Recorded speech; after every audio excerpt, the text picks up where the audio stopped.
अस्सलाम वालेकुम नाज़रीन, मां आहियां शुएब अली उमरानी ऐं तव्हां ॾिसी रहिया आहियो BR टाइम न्यूज़। सभ खां पहिरियां शामिल कंदासीं हीअ रिपोर्ट। सिंध जे बुंडरा ऐं ॾिंगी सामूंडी ॿेटनि खे वफ़ाक़ी हुकूमत पारां अथॉरिटी क़ाइमु करे मनसूबा शुरू करण ख़िलाफ़ क़ौम परस्तनि ऐं सियासी समाजी तंज़ीमुनि पारां एहतिजाजी तहरीक हलाइण जो फ़ैसिलो।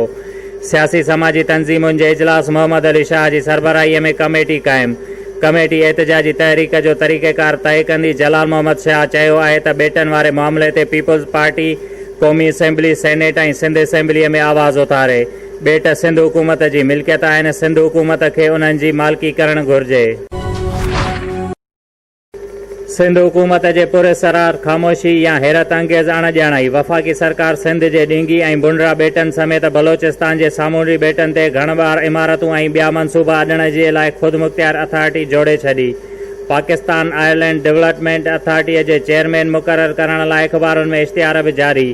सिंध जी मिल्कियत वारनि ॿेटनि खे वफ़ाक़ी आर्डीनेंस ज़रिए वफ़ाक़ पारां पंहिंजे कब्ज़े में वठण बाबति सिंध सरकार जो को बि मौक़िफ़ अञा ताईं साम्हूं न अची सघियो। वफ़ाक़ी हुकूमत पारां सिंध जा ॾींगी ऐं बुंडरा ॿेट चीन ऐं जापान हवाले करण जो फ़ैसिलो। ज़रियनि मूजिबि वफ़ाक़ी हुकूमत आर्डीनेंस जारी करण खां पहिरियां चीन ऐं जापान जे अहम इदारनि सां गॾिजाणी बि कई हुई। ॿिन्ही मुल्कनि चयो त ॿेट संदन हवाले कया वञनि त उन्हनि खे ख़ूबसूरत बणायो वेंदो। वज़ीर आज़म आर्डीनेंस जारी कराइण में ख़ासि दिलचस्पी वरिती ऐं काबीना खां बि मंज़ूरी वरिती। नून लीग अॻवान मरियम औरंगज़ेब चयो आहे त टे भेरा वज़ीर आज़म रहंदड़ ऐं मुल्क खे एटमी ताक़त बणाईंदड़ नवाज़ शरीफ़ खे गद्दार करार ॾिनो पियो वञे।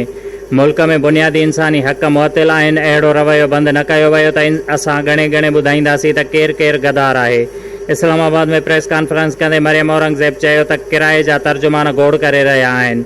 इमरान ख़ान मोदीअ जी चूंड मुहिम हलाए भारत कश्मीर ते कब्ज़ो कयो। वॾे वज़ीर मुराद अली शाह जी सदारत हेठि कराची सर्कुलर रेलवे जे बहालीअ बाबति इजलास।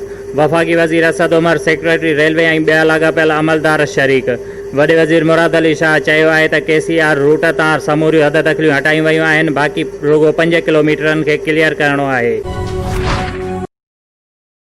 दरिया ख़ान मरी लॻ ॻोठ मसर जी वाह में मुक़ामी पीपुल्स पार्टी अॻवान ज़िया हुसैन लंजार जो सादात ॾाहिरीअ वटि रथियल जलसो। जलसे जी आमदन दौरान पीपुल्स पार्टी कारकुननि ऐं नामालूम माण्हुनि में चकरियूं थियूं। चकरनि दौरान हवाई फायरिंग सबबि ॻोठ में ख़ौफ़ हिरास फैलिजी वियो। PPA जा 8 कारकुन ज़ख़्मी थी पिया ऐं जॾहिं त 4 नामालूम माण्हुनि जे ज़ख़्मी थियण जा इतला। SSP नौशरफ फिरोज़ पुलिस अटालनि सां गॾिजी जलसे में पहुची वियो। जंहिं जलसे खे ख़िताब कंदे ज़िया हुसैन लंजार चयो त असां अहिड़ियुनि धमकियुनि खां डिॼण वारा न आहियूं। यादि रहे त गुज़िरियल दौर में साॻिए ई ॻोठ में आसिफ अली ज़रदारीअ मथां इलेक्शन वर्क दौरान पथराव पिणु थियो हुयो। ज़िया हुसैन लंजार जे काफ़िले ते फायरिंग ऐं हमले जी का बि गिरफ़्तारी अमल में न आई आहे। सिंध सहाफ़ी इत्तेहाद वेलफेयर ऑर्गेनाइज़ेशन तहलके मोहरो जी election chairman election committee Amjad Memon जी निगरानीअ में थी, जंहिं में मरकज़ी चेयरमैन M ज़फ़र तगर ऐं अख्तर अली चांडीअ पिणु शिरकत कई। मुतफ़िक़ तौर ते सदर मुश्ताक सोलंगी, सीनियर नायब सदर आफ्ताब अहमद सूमरो, नायब सदर Deen Mohammad Kalhoro, general secretary Waheed Razzaq Mastoi, joint secretary Mohammad Salman Solangi, auditor Mohammad Musharraf Pathan चूंडियो वियो। उन मौक़े ते सीनियर सहाफ़ी ख़ुदा बख़्श ऐं ॿियनि गुलनि जा हार पाराया ऐं मुबारकूं ॾिनियूं ऐं जंहिं में चयो वियो त सहाफ़ियुनि जे हक़नि लाइ जदोजहद कई वेंदी।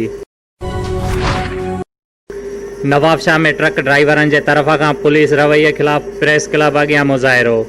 ट्रक ड्राइवरनि दर्जने ट्रकूं प्रेस क्लब अॻियां बीहारे छॾियूं, जंहिं ते उन्हनि जो चवणु हुयो त समूरे ज़िले में लोकल गुड्स ट्रांसपोर्ट सर्विस खे बिना वजह बंदि कयो वियो आहे।